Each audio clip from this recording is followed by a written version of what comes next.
Hello, collective. It's Juanica, also known as Miss Astrology, and let's talk about Mercury retrograde. I know we have this conversation all the time, but that's because Mercury retrogrades every 3 months for 3 weeks. So, this time, starting today, November 9th, Mercury will be retrograde in the sign of Sagittarius until November 29th, which is actually my birthday. When Mercury, first we got to think about what Mercury rules. Mercury rules our thoughts. It's communication, it's day-to-day travel, like daily routines, daily habits. It rules Virgo and Gemini. So when you think about them, think about these like little daily tasks, daily things. One of my favorite things to remind people of while Mercury is retrograde is this is a time to think about what we've been thinking about.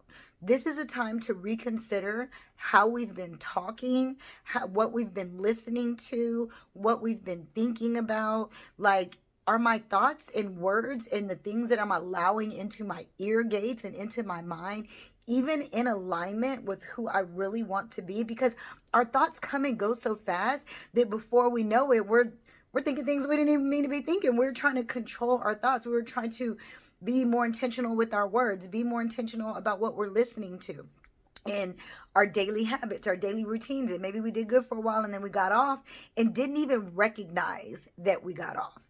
Of course, we know that people from the past come back during this time, and ideas, ideologies, conversations will resurface during this time as well.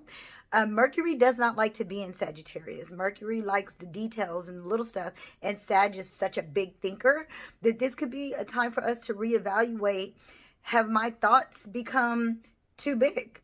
Or am I thinking and speaking too small? Am I not speaking the grander things into my life? Remember, Sag is not only a wise sign, but they're very hopeful, very optimistic, very encouraging, very much a cheerleader. Are you still cheering yourself on? Are you still talking good to yourself? Are you still listening to things that uplift and bring out a bigger purpose, a bigger identity of who you are?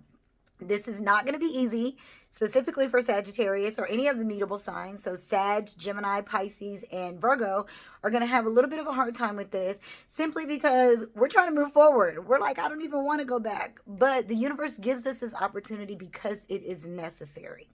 Any little procedures or things to take, precautions, of course, your vehicles, be mindful with your travel, be mindful of your routes, just give yourself extra time, pack extra patience, and just really consider your words, your thoughts, the things that you're listening to during this time.